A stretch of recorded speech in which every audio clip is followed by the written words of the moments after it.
प्रभु रामा मंगल नाम तुझे प्रभु रामा भव भयहारक शुभ अभिरामा भव भयतारक शुभ अभिरामा मंगल नाम तुझे प्रभु रामा मंगल नाम तुझे प्रभु रामा।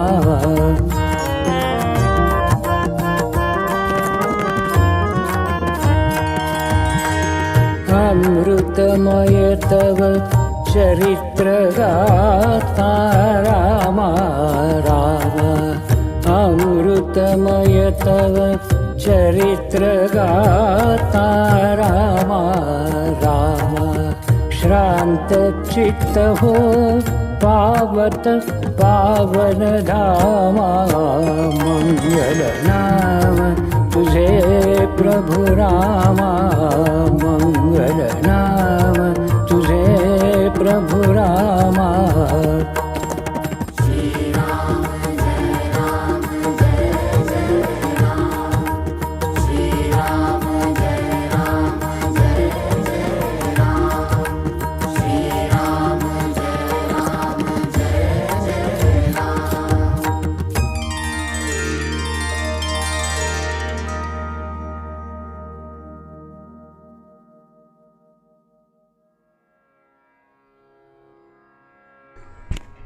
राम राम, जय श्रीराम। श्रीमद वाल्मिकी रामायण अयोध्याकांड सर्ग 33वा आणि सर्ग 34वा या दोन सर्गात प्रभू श्रीरामचंद्र हे आपले पिता राजा दशरथ यांचा निरोप घेण्यासाठी कैकेयीच्या महालामध्ये जातात आणि तिथे गेल्यानंतर दशरथाची समजूत काढण्याचा प्रसंग त्यांच्यावरती येतो आणि ते तात्काळ वनात जाण्याची आज्ञा मागतात असा कथाभाग या दोन सर्गांमध्ये येतो।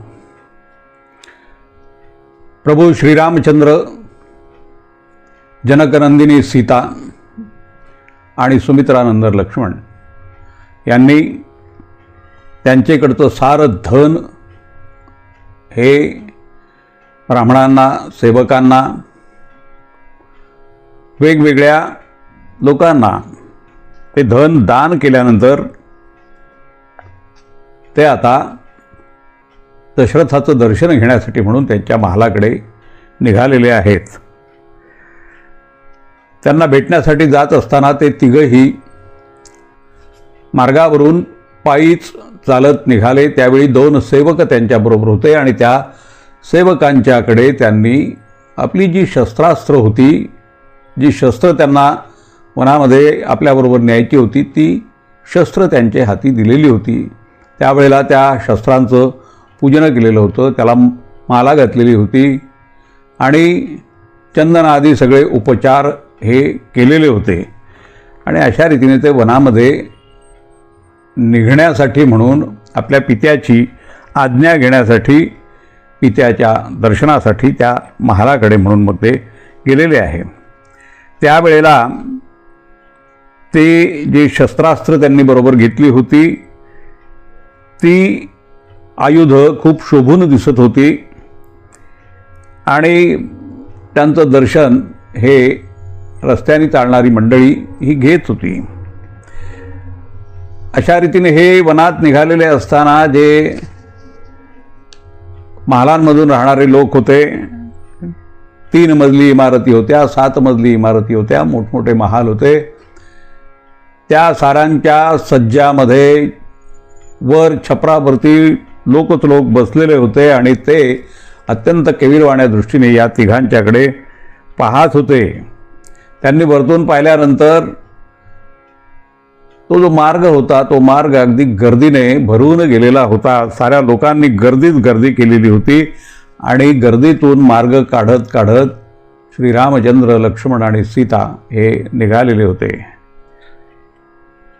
आता अधिकाधिक लोक आजूबाजूला जमा होत होते आणि ते गर्दी करतच होते, जवळजवळ येत होते, चिंतातूर झालेले होते. घरांच्या मोठमोठ्या अशा इमारतीवरती ते चढून बसलेले होते आणि दुःखी अंतःकरणाने वेगवेगळ्या प्रकारचे उद्गार त्यांच्या तोंडून बाहेर पडत होते.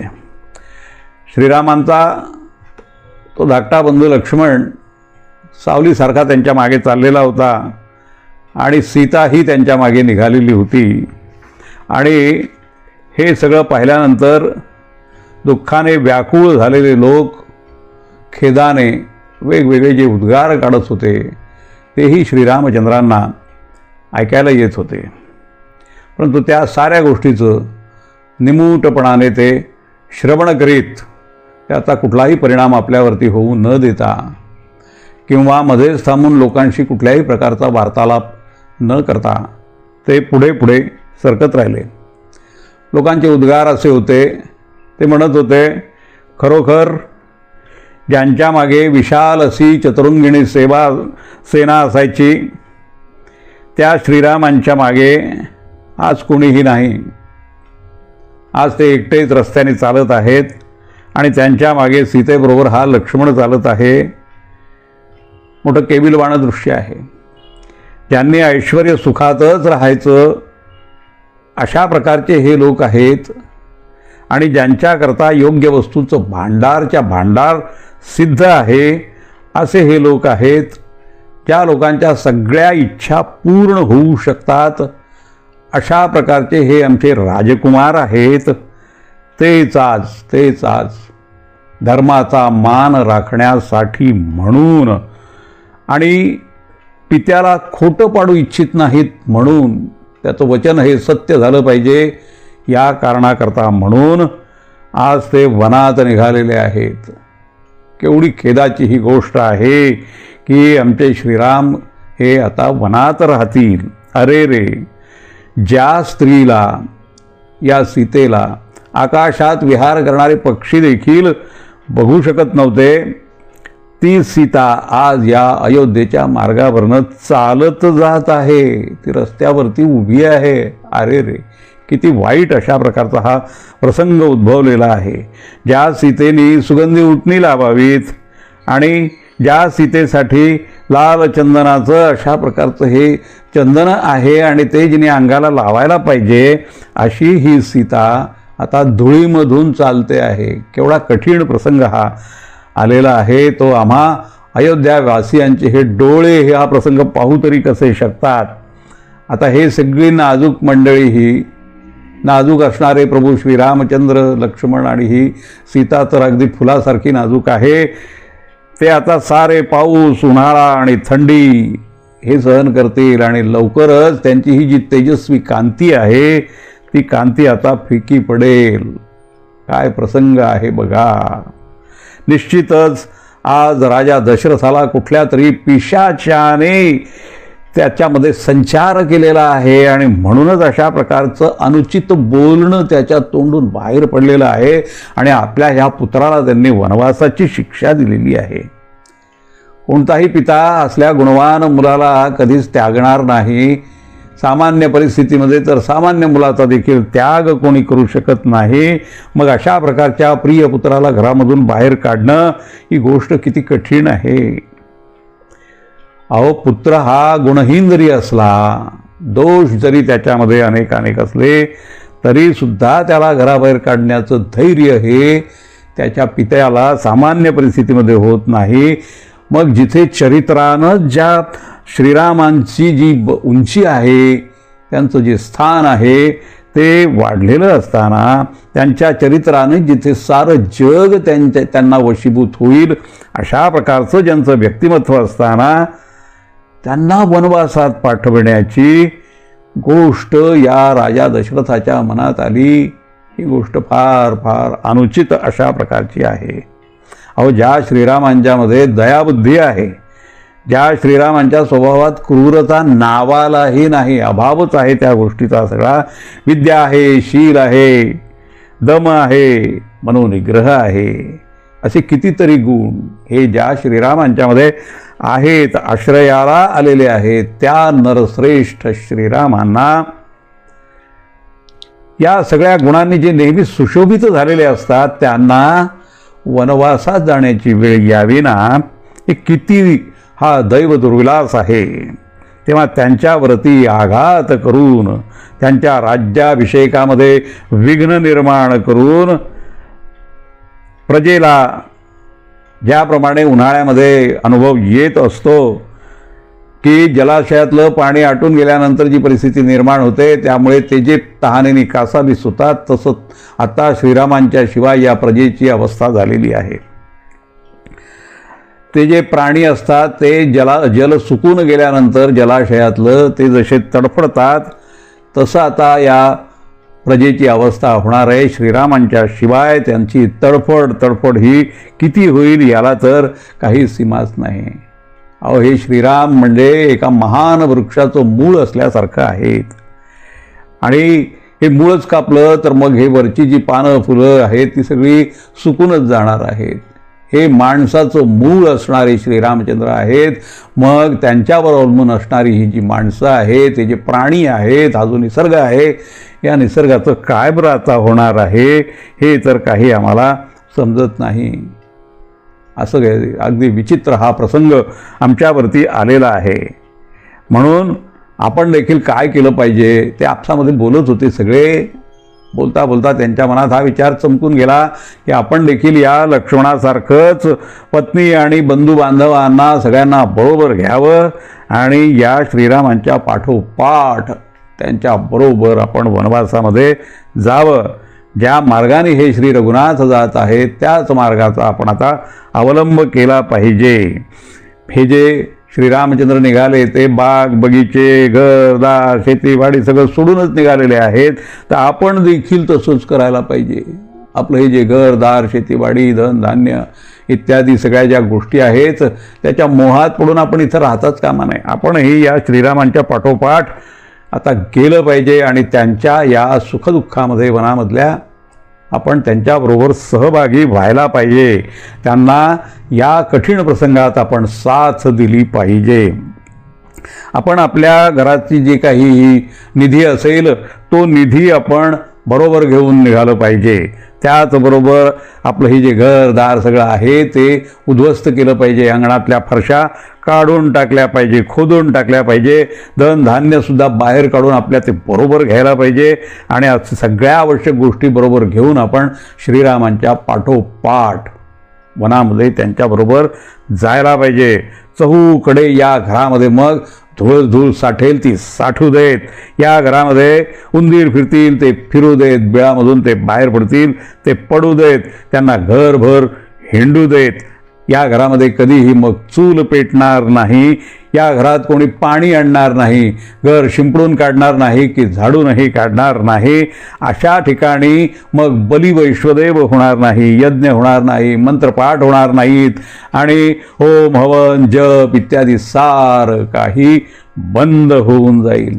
हे मोठा दुष्काळ पडला म्हणजे ज्याप्रमाणे एखादं संकट आलं की होतं त्याचप्रमाणे आजही हे संकट आलेलं असल्यामुळे तसंच होऊन जाईल. दुष्काळ पडल्यासारखीच अवस्था या ठिकाणची सगळी होऊन जाईल आणि ही घरं सगळी उदासवाणी भकास अशा प्रकारची दिसायला लागतील. या घरामध्ये चहूकडे फुटकी भांडी मग विखरून पडलेली असतील आणि आपण जर घरच सोडून गेलो तर इथे मग सगळीकडे पडलेली घरं, पडलेल्या भिंती अशी याची दुरवस्था होऊन जाईल.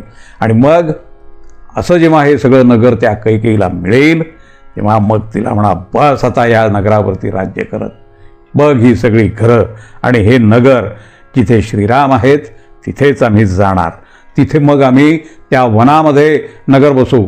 ते जे वन असेल ते वनच मग नगर होऊन जाईल आणि मग हे जे नगर म्हणून तुम्ही ज्याला म्हणता ते भकास झाल्यामुळे मग इथेही झाडं झुडपं उगवतील आणि याचंच मग वन होण्याची वेळ काही फार दूर राहणार नाही. त्याचबरोबर इथे कोणीही असणार नाही. म्हणजे साप येतील, विंचू येतील आणि मग ते इथे त्यांचं वास्तव्य करतील. पर्वतावर राहणारे सगळे जे पशु पक्षी असतील, मृग असतील, पक्षी असतील तेही सगळे ती त्यांची जागा वनातली सोडून देतील कारण आमचं वास्तव्य तिथे असेल म्हणजे ते मग इकडे येतील आणि या ठिकाणी मग वन तयार होईल. इथे हत्ती येतील, सिंह येतील, सारं काही तिकडचे प्राणी इकडे आणि आम्ही तिकडे, आणि तिकडे आम्ही नगर बसवू आणि मग त्या ठिकाणी आम्ही सुखाने श्रीरामचंद्रांच्या बरोबर ते राहू. असं सगळे ते आपसामध्ये बोलत होते. ते आणखी पुढे असे म्हणाले की सर्प वगैरे जे सगळे आहे ते आपण सोडलेले या भागामध्ये जेव्हा येऊन राहतील तेव्हा हा जो देश आहे, हे जे नगर आहे, ते पशु मांसभक्षी अशा प्रकारचे हिंसक प्राणी या ठिकाणी आलेले असतील. फळं खाणाऱ्या पक्ष्यांचंही या ठिकाणी मग वास्तव्य होऊन जाईल. त्यांची ही निवासस्थानं या ठिकाणी ते बनवतील. इथे सर्प, विंच आणि पशु अशा प्रकारचे सगळे येऊन राहतील. आणि मग अशा दशेत पुत्र आणि बंधू बांधवांच्या समवेत त्या कैकेयीला म्हणा, कर मोठ्या आनंदाने तू याच ठिकाणी राज्य कर. आम्ही मात्र श्रीरामांच्या बरोबर त्या ठिकाणी नगर निर्माण झाल्यानंतर मोठ्या आनंदाने आम्ही त्या रामराज्यामध्ये राहू. अशा प्रकारच्या चर्चा हे लोक आपसामध्ये करत होते. ते उद्गार रामाच्या कानावरती पडत होते, परंतु त्या उद्गारांनी ते ना उत्तेजित झाले, ना दुःखी झाले, ना काही झालं. कुठल्याही प्रकारचे भाव त्यांनी आपल्या चेहऱ्यावरती उमटू दिलेले नाही आहेत. आणि ते मोठ्या निर्धाराने एक एक पाऊल पुढे टाकत गर्दीतून वाट काढीत काढीत मग कैलासाप्रमाणे दिसणाऱ्या त्या कैकेयीच्या महालाकडे ते गेलेले आहेत. त्यांनी महालामध्ये मग प्रवेश केलेला आहे. विनयशील अशा प्रकारचे त्या ठिकाणी अनेक पुरुष हे होतेच होते त्या महालामध्ये. आणि अशा सगळ्या महालामध्ये मग श्रीरामचंद्रांनी प्रवेश केला आणि समोर पाहिलं तर त्यांच्या असं लक्षात आलं की राजाच्या जवळ सुमंत्र हा अतिशय दुःखाने उभा आहे. आणि तिथलंही जे सगळं वातावरण होतं त्या वातावरणामुळे तो अगदी व्यथित होऊन गेलेला आहे. आजूबाजूचे सगळे परिवार देखील त्या ठिकाणी जमा झालेले आहेत, शोकाकुल झालेले आहेत. सारेच्या साऱ्यांना रडू आवरत नाही आणि त्यांच्या कंठामधून आवाजही फुटत नाही. अशा प्रकारची सगळ्यांची अवस्था झालेली आहे. श्रीरामांना देखील मग त्या गोष्टींनी थोडी व्यथा झाली, पण त्याचं प्रदर्शन त्यांनी केलेलं नाही आहे. ते पित्याच्या आज्ञेचं विधीपूर्वक पालन करणे एवढ्या एकाच इच्छेने त्या ठिकाणी ते आलेले होते. आणि महाराजांचं दर्शन घेण्यासाठी मग ते किंचित हसत हसत पुढे सरसावले. तेवढ्यात त्यांना शोकाकुल अवस्थेतला हा सुमंत्र जवळच उभा असलेला दिसल्यामुळे ते त्याच्याजवळ जाऊन थांबलेले आहेत.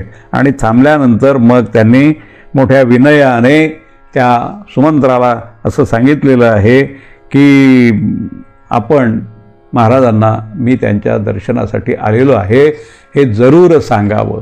ते सांगण्यासाठी आपण कृपा करून महाराजांच्याकडे जावं. ज्या वेळेला कमलनयन श्रीरामचंद्रांनी अशा प्रकारची विनंती त्या सुमंत्राला केली तेव्हा महाबुद्धिमान असणारे ते सुमंत्र लगेचच मग महाराजांच्याकडे निघाले आणि मोठ्या धावतच ते तिथे जाऊन पोचलेले आहे. आता तिथे पोचल्यानंतर त्यांनी महाराजांची जी अवस्था पाहिली त्या अवस्थेने तर ते चिंतेतच पडले. त्यावेळेला राजा दशरथाची अवस्था फार वाईट झालेली होती. त्याची सारी इंद्रिय अत्यंत संतापाने कलुषित झालेली होती. विकल अवस्थेत तो त्या ठिकाणी पडलेला होता. लांब सुस्कारे सोडत होता आणि सुमंत्राने त्याला पाहिल्यानंतर मग तो सावध झाला आणि आपल्या मधुरवाणीने सुमंत्राने अतिशय कोमल आवाजामध्ये मग त्यांनी विचारायला सुरुवात केली. ज्यावेळेला हा राजा श्रीरामांच्याच चिंतेने व्यग्र झालेला होता आणि त्यातच बुडून गेलेला होता. त्या राजाची अवस्था तर अशी झाली होती की सूर्याला जसं राहू हा ग्रासून टाकतो तशा प्रकारे या चिंतेनी तो तर वनात जाणार ह्या एकमेव चिंतेनी हा राजा ग्रस्त झालेला होता. आणि राख पडावी आगीवरती तशा प्रकारे त्याची आग होती. त्याचं हृदय जळत होतं आणि वरतून तर तो अगदी विकल झालेला होता. शून्य तलाव जसा असतो, तलावामध्ये पाणी नसतं, तसं त्या श्रीहीन झाल्यासारखा त्याच्या तोंडावरचं चेहऱ्यावरचं सारं तेज हे नष्ट झालेलं होतं. चित्त व्याकुळ झालेलं आहे आणि श्रीरामांच्या चिंतनाने आणि चिंतेने तो व्यग्र झालेला आहे. मग तो प्रज्ञावान असा सूत जो होता तो मोठ्या वेगाने तिथे पोचला आणि मग तो संबोधू लागला. हात जोडून त्याने असं म्हटलं की महाराज, आपला विजय असू देत, आपला विजय असू देत असं सुखकर त्यांनी बोलायला सुरुवात केलेली आहे.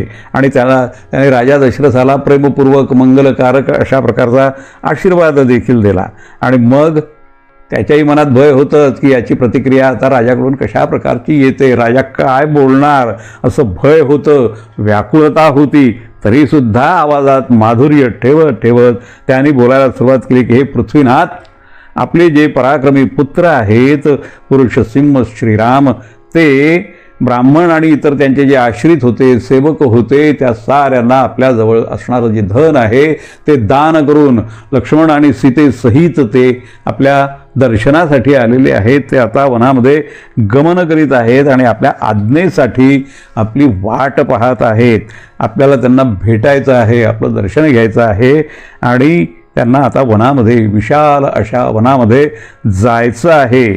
तेव्हा मग आपण काय असेल ते सांगा. ते प्रभू श्रीरामचंद्र हे त्यांच्या गुणांनी, सूर्य जसा किरणांनी शोभून दिसतो तसे ते गुणांनी अत्यंत तेजस्वी असणारे श्रीराम या गोष्टीचं पालन करण्यासाठी, आपल्याला सत्यप्रतिज्ञा करण्यासाठी म्हणून इथे दारापाशी उभे आहेत. तेव्हा त्यांना आपण बोलवावं, आपल्या जवळ त्यांना बसवून घ्यावं, प्रेमभराने त्यांच्याकडे एकदा पाहून घ्यावं, या गोष्टीसाठी मी इथे आलेलो आहे. हे त्या दशरथ राजाने ऐकलं मात्र. आणि मग समुद्राप्रमाणे गंभीर असणारा तो राजा आणि आकाशाप्रमाणे निर्मळ सत्यवादी असणारा तो धर्मराज व्याकुळ होऊन उठला. आणि मग त्याने असं म्हटलं सुमंत्राला की हे सुमंत्रा, इथे जवळपास ज्या कोणी माझ्या स्त्रिया असतील, बायका असतील, त्या सगळ्यांना इथे बोलावून आण. मी त्यांच्याबरोबरच या श्रीरामचंद्रांना पाहू इच्छितो, भेटू इच्छितो. तेव्हा मग सुमंत्र वेगाने मग अंतःपुरात गेलेला आहे. आणि मग त्या सगळ्या स्त्रियांना त्यांनी राजाचा निरोप सांगितलेला आहे की हे देवींनो, आपल्याला महाराजांनी बोलावलेलं आहे, तेव्हा लवकर आपण निघा, महाराज आपली वाट पाहत आहेत. असा निरोप दिल्यानंतर मग आपला जो स्वामी आहे त्याच्या आदेशानुसार त्यांनी जी आज्ञा दिली आहे त्याचं पालन करण्यासाठी म्हणून मग त्या सगळ्या स्त्रिया, जवळपास 350 अशा त्या सुंदर युवती राजा दशरथाच्या राण्या ह्या त्याच्या निरोपाप्रमाणे त्याच्याकडे निघालेले आहेत. आणि त्यांनी त्यांच्या अग्रभागी मग महाराणी कौसल्या आणि सुमित्रा यांना देखील बरोबर घेतलेलं आहे. आणि मग हळूहळू चालत त्या महालामध्ये त्यांनी प्रवेश केला. त्या सगळ्या आलेल्या पाहिल्यानंतर त्यांना उचित स्थानी त्या पोचल्यानंतर मग तो पृथ्वीपती राजा दशरथ हा सुमंत्रास असं म्हणाला की जा आता श्रीरामांना आता घेऊन ये, वेगाने इथे त्याला आण. अशी आज्ञा झाल्यानंतर मग तो सुमंत्र गेला आणि त्याने श्रीराम, लक्ष्मण आणि सीता या तिघांनाही बरोबर घेतलं आणि तो पुन्हा महाराजांच्याकडे परत आलेला आहे. महाराजांनी दुरूनच पाहिलं की आपला हा लाडका पुत्र, गुणवान पुत्र, सगळ्यांना प्रिय असणारा पुत्र हा हात जोडून आपलं दर्शन घेण्यासाठी म्हणून येतो आहे आणि आता तो वनवासामध्ये निघालेला आहे.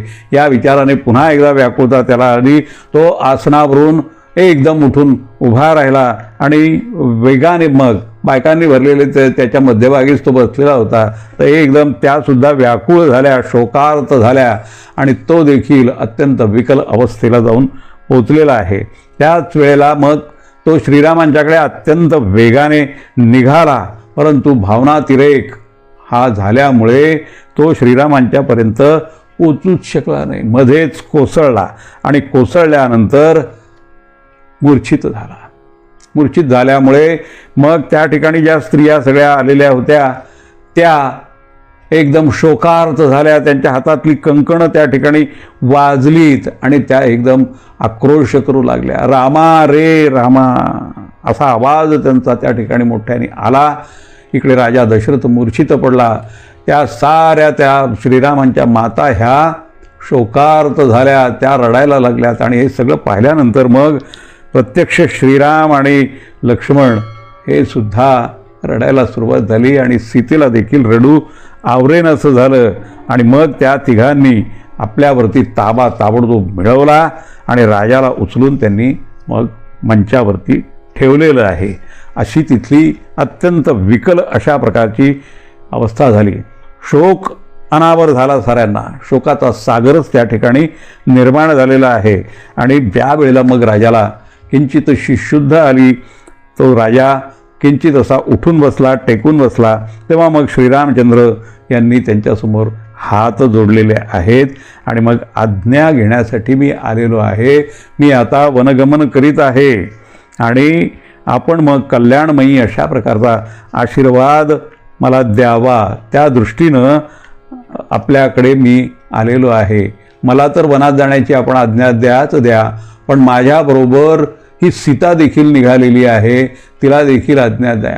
आणि माझ्याशिवाय राहायला हा लक्ष्मण बिलकुल तयार नाही, मग त्याला देखील आज्ञा द्या. त्या दोघांनाही मी वेगवेगळ्या पद्धतीने समजावून सांगण्याचा प्रयत्न केला, परंतु त्यांचा हट्ट मला पुरवावा लागला आणि म्हणून मी त्यांना येण्यास अनुमती दिलेली आहे. आता मला आपली ही अनुमती आपण द्यावी.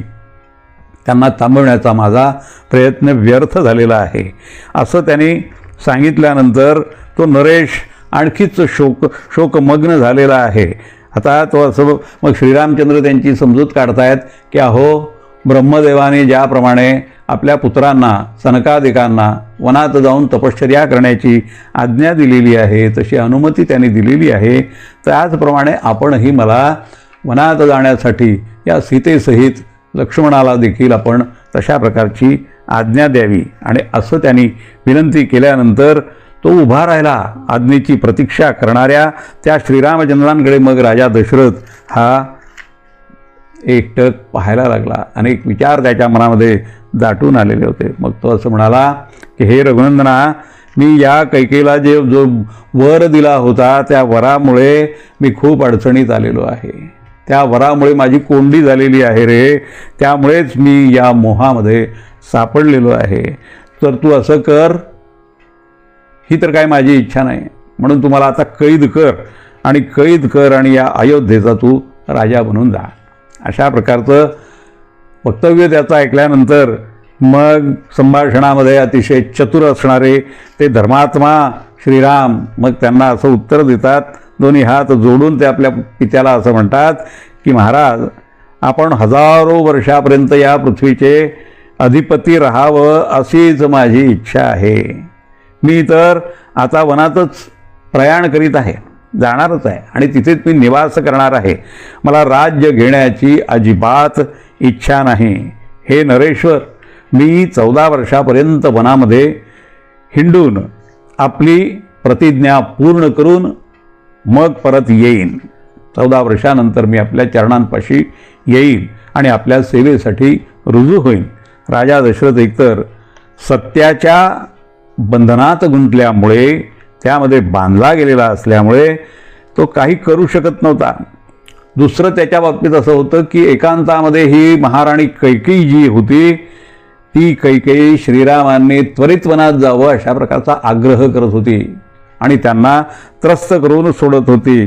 त्यावेळेला 2 गोष्टीमध्ये अडकलेला तो राजा दशरथ हा मग अतिशय आर्त झाला आणि मग रडत रडत तो आपल्या पुत्राला असं म्हणाला की हे श्रीरामा, तू कल्याणासाठी, माझं कल्याण करण्यासाठी, मला सत्यवचनी ठरवण्यासाठी आणि त्याच गोष्टीच्या वृद्धीसाठी आणि मग परत येण्यासाठी म्हणून आनंदाने आता तू वनवासामध्ये जा, परत येण्यासाठी जा. तुझा मार्ग विघ्नबाधा रहित असा होऊ दे, निर्भय असा होऊ देत. हे पुत्रा रघुनंदना, तू सत्यस्वरूप आणि धर्मात्मा आहेस. तुझा हा जो विचार आहे वनात जाण्याचा, तो तर काही आता मी थांबवू शकत नाही. तुला थांबवणं आता माझ्याकडून असंभव आहे. कोणाकडूनही ते आता संभव शक्य नाही त्या गोष्टीचा. एक तर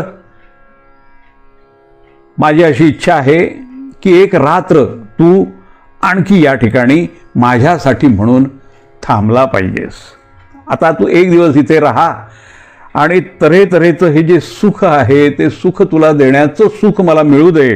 ते सारं सुख मी तुला आज या ठिकाणी देईन. ही तुझी आई आणि मी, आम्हाला तुला सुखी, एक रात्र तरी आम्ही तुला सुखी करू शकलो, अशा प्रकारचं सुख हवं आहे. उद्या प्रातःकाळी तू लवकर उठ आणि वनामध्ये निघून जा, मग आमचं काही म्हणणं नाही. एवढ्यासाठी तरी तू आमचं आता इथून ऐक. तेव्हा प्रियपुत्रा, हे माझं सांगणं तुला पटलं की नाही मला काही ठाऊक नाही. तू अत्यंत दुष्कर कार्य करीत आहेस हे मात्र सत्य आहे, आणि माझं प्रिय करण्याचीच तुझी दृष्टी आहे, आणि त्याच कारणासाठी म्हणून तू आता वनवासामध्ये निघालेला आहेस हे मला ठाऊक आहे. पण हे रघुनंदना, मी सत्याची शपथ घेऊन सांगतो रे, ही गोष्ट तू नीटरीतीने मात्र समजून घे बरं का. ती गोष्ट अशी आहे की हे मला प्रिय नाही. तुझं हे वनवासात जाणं हे मला प्रिय नाही. हे मी मनापासून काहीही करत नाही आहे. तुझं वनवासात जाणं मला आवडत नाही आहे. ही जी माझी पत्नी कैकेयी आहे ती राखेत ज्याप्रमाणे अग्नी लपलेला असतो ना, त्याप्रमाणे ती भयंकर आहे, आणि तिने आपली ही जी क्रूर इच्छा होती ही झाकून ठेवली होती, ती लपवून ठेवलेली होती. ती कधीच तिने उघड होऊ दिलेली नाही. तिनेच मला माझ्या या तुला जो राज्याभिषेक करण्याचा जो मी अभिष्ट अशा प्रकारचा संकल्प केलेला होता त्याच्यापासून विचलित केलेला आहे, परावृत्त केलेला आहे. हे तिने केलेलं आहे. कुलोचित अशा प्रकारचा जो सदाचार होता त्या सदाचाराचा नाश करणारी ही कैकेयी आहे. तिने मला वरदानासाठी प्रेरित केलं, भाग पाडलं. आधी शपथ घ्यायला सांगितली आणि नंतर तिने या प्रकारचं कृत्य केलेलं आहे. मला फसवलेलं आहे रे. हे तर तुला मी सांगू शकतो, ते मी तुला सांगितलेलं आहे. त्यामुळे मी मोठ्या वंचनेत पडलेलो आहे. माझी अवस्था फार विकल झालेली आहे, बिकट झालेली आहे. तीच तू दूर करू पाहतो आहेस, मला सत्यवचनी ठरवू पाहतो आहेस. हे पुत्रा, तू आपल्या पुत्राला तू आपल्या पित्याला याप्रमाणे सत्यवादी बनवू पाहतोस. तुला ही आश्चर्याची गोष्ट नाही आहे. तुझं हे सहज वागणं आहे, कारण तू मूळचाच गुणी आहेस, गुणस्वरूप आहेस. त्यामुळे तुला या वागण्यामध्ये आपण काही वेगळं करतो आहोत असं मुळी वाटतच नाही, कारण तू गुणांनी असा मंडित झालेला आहेस आणि वयाने देखील तू माझा ज्येष्ठ पुत्र आहेस. त्यामुळे तू हे सगळं करतो आहेस. असं आपल्या त्या शोकाकुल पित्याचं ते सगळं बोलणं हे श्रीरामचंद्रांनी ऐकलं, आणि मग ते लक्ष्मण देखील दुःखी झाला, श्रीरामही दुःखी झाले, आणि सीतेला तर फारच भरून आलेलं होतं. मग ते असं म्हणाले, श्रीरामचंद्र महाराज, आज यात्रेस निघून मी जे काही मिळवणार आहे, तात्काळ वचन पाळण्याचं सुख मिळवणार आहे, ते मला उद्या कोण देणार? ते मला उद्या कोणीही देणार नाही. आणि त्यामुळे मला आजच इथून निघणं हे श्रेयस्कर आहे. ते आपण माझ्याकडून हिरावून घेऊ नये. राष्ट्र आणि इथल्या माणसांसकट धनधान्य संपन्न अशा प्रकारची ही जी सर्व संपत्ती आहे, ही सर्व पृथ्वी आहे, तिचा मी त्याग केलेला आहे. मी ती सोडली आहे. त्यावरचा माझा अधिकार मी संपुष्टात आणलेला आहे, मागे घेतलेला आहे. आपण ही पृथ्वी आता भरताला द्या, त्याला राज्यावरती बसवा. माझा वनवासात जाण्याचा निश्चय आता बदलू शकत नाही. त्यामुळे मी हे कधीही काहीही करणार नाही. तेव्हा हे वरदान देणाऱ्या नरेशा, आपण देवासुर संग्रामामध्ये या कैकेयीला जे वर दिलेले होते आणि जी प्रतिज्ञा केलेली होती, ती प्रतिज्ञा पूर्ण रूपास नेण्यासाठी म्हणून आता आपल्याला थोडं कणखर व्हायला पाहिजे, सत्यवादी व्हायला पाहिजे. असं सामान्य माणसाप्रमाणे आपण शोकाकुल होता कामा नये. मी आपल्या आपण जी मला आज्ञा दिलेली आहे त्या आज्ञेनुसार 14 वर्ष वनवासात वनचर प्राण्यांच्या सह तिथे राहीन. आपल्या मनात दुसरा कोणताही विचार आता येऊ देऊ नका, कारण आता ही जी पृथ्वी आहे ही पृथ्वी आपल्याला भरताला द्यायची आहे. तेव्हा आपण ती त्याला द्या. मी आपल्या मनाला सुखविण्यासाठी म्हणून किंवा स्वजनांच्या सुखासाठी म्हणून राज्याची कधीही इच्छा केलेली नव्हती. आपल्या आज्ञेचं यथावत पालन करण्यासाठीच मी या राज्याभिषेकाला संमती दिलेली होती आणि त्याचसाठी मी हे राज्य ग्रहण करणार होतो. आपलं दुःख दूर होईल, आपण काही काळजी करू नका. आपण अशा प्रकारे अश्रू जर ढाळीत बसलात तर ते कसं चालेल? अहो, आपण लक्षात घ्या की सरिता स्वामी जो समुद्र आहे तो समुद्र हा कधी क्षुब्ध होत नाही. आणि तुम्ही तर प्रजेचे स्वामी आहात.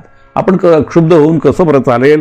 तेव्हा आपल्या भावनांना आपण आवर घातला पाहिजे आणि ज्या मर्यादा आहेत त्या मर्यादांचा कधीही त्याग करता कामा नये. कारण समुद्र आपल्या मर्यादा कधीही उल्लंघून जात नाही. त्याचप्रमाणे आपण देखील तसं केलं पाहिजे. हे पुरुष शिरोमणी, माझ्या मनात जर काही इच्छा असलीच तर ती ही आहे की आपण सत्यवादी व्हा. आणि त्याकरता म्हणून आता कठोरपणाने आपण निर्णय घ्या. आपलं वचन जे आहे ते खोटं ठरू देऊ नका. आणि तसं ठरू नये अशा इच्छेने मी जात आहे. मी आपल्यासमोर सत्य आणि शुभकर्मांची शपथ घेऊन सांगतो की हे प्रभू, मी आता इथं एक क्षणभर देखील थांबू शकत नाही. मला आता निघालं पाहिजे. तेव्हा आपण लोकांनी अशा प्रकारे हा शोक करणं, तो प्रकट करणं हे थांबवा. ते आता प्रकट करू नका. कुठल्याही प्रकारचा दुःखावेग आपण आवरून धरायला शिकलं पाहिजे. मी आपल्या निश्चयाला सोडून असं काहीही करू शकणार नाही, इथे थांबू शकणार नाही. हे रघुनंदन, कैकेयीने माझ्याकडे अशा प्रकारची याचना केली होती की हे रामा, तू वनवासात जा. आता हे जे तिचं वचन आहे त्याच्यावरती मी तिला सांगितलं होतं की हो, मी वनवासामध्ये जाईन. त्यामुळे मी आता आजच वनवासात निघालेलो आहे. त्या सत्याचं मला पालन करू द्या. दिलेलं वचन पाळू द्या. देव, मध्येच आम्हाला पाहण्यासाठी, आमची आठवण झाली म्हणून आम्हाला भेटण्यासाठी आपण उत्कंठित होता कामा नये. आम्ही तिथे जे शांत अशा प्रकारचे हरणं आहेत आणि तऱ्हेतऱ्हेचे पक्षी आहेत त्यांच्या कूजनानं आमचं मन रिझवून घेऊ. त्यामध्ये आम्ही आमचं मन रमवू. अशा त्या वनामध्ये आम्ही आनंदाने राहू. तेव्हा आपण तिथे भेटायला आम्हाला येऊ नका. पिता देवाचे देव मानले गेलेले आहेत आणि आपण आमचे देवच आहात. तेव्हा आपल्याला देव समजून मी आपल्या आज्ञेचं पालन करीत आहे. तेव्हा मला आपण अनुमती दिली पाहिजे. नृपश्रेष्ठ, आता हा जो संताप आपल्याला आलेला आहे, हा जो भावना वेग आहे, तो आपण आता सोडून द्या. 14 वर्ष गेल्यानंतर आपण मला परत आपल्या सेवेसाठी आलेले पाहणारच आहात. तेव्हा हे पुरुषसिंह, इथे जे लोक अश्रू ढाळत आहेत त्या सगळ्यांना धीर देणं हे आपलं कर्तव्य आहे. मग आपणच अशा पद्धतीने इतके विकल होऊन भावना प्रधानतेच्या आहारी जाल तर ते कसं चालल? कसं चालणार? चालणारच नाही. हे नगर, हे राज्य आणि ही सारी पृथ्वी ही मी आता सोडलेली आहे. पुन्हा आपण नीट रीतीने ही गोष्ट आपल्या मनाला सांगा. आपण हे सगळं भरताला द्यावं असंच मी म्हणेन. आता मी आपल्या आदेशाचं पालन करीत दीर्घकालपर्यंत वनवासामध्ये जाण्यासाठी निघतो आहे.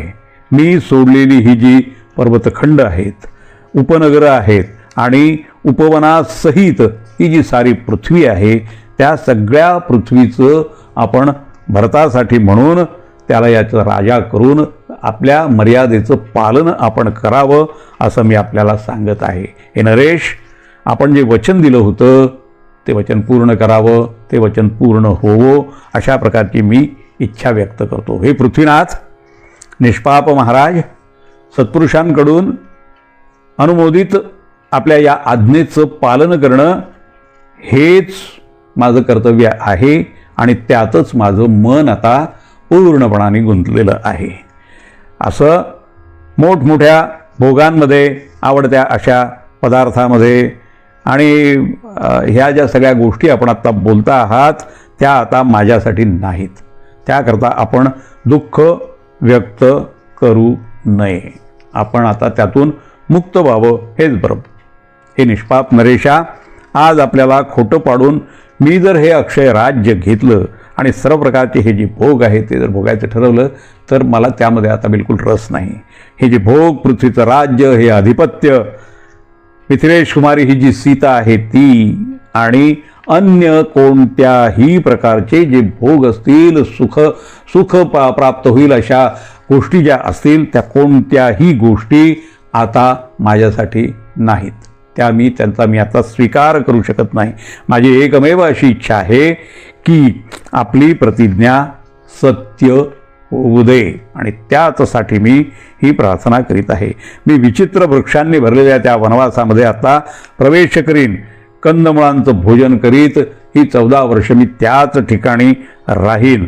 पर्वत, नद्या आणि सरोवरांना पाहून मी सुखी होईन.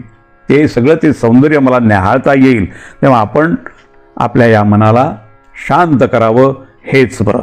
श्रीरामांनी असं म्हटल्यानंतर, आणि पुत्रवियोगाच्या संकटात सापडलेला जो राजा होता, तो दुःख आणि संतापाने अतिशय पीडित होऊन उठला. त्यांना मग त्या श्रीरामचंद्रांना त्यांनी आपल्या छातीशी धरलेलं आहे, आणि त्याच अवस्थेत ते अचेत झाले, खाली पडले पुन्हा. त्यावेळेला त्यांचं शरीर बिलकुलच हालचाल करत नव्हते, ते अचेतच झालं.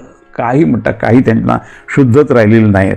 हे पाहून त्या ठिकाणी फक्त कैकेयी हिला दुःख झालं नाही, बाकी सारा तिथला जो जमलेला समाज होता ते सारे रडू लागले. त्यांना या गोष्टीचं अतिशय दुःख झालेलं आहे.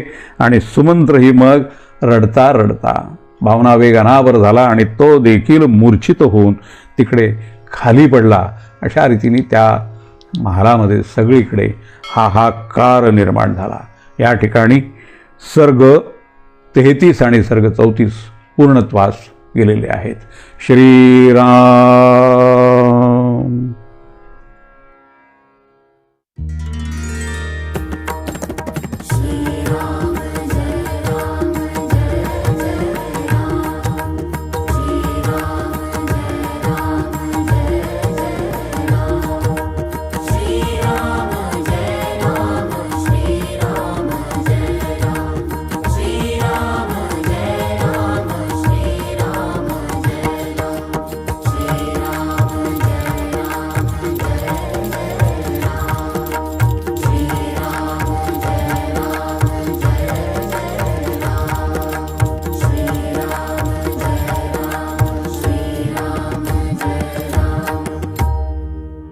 श्रीराम श्रीराम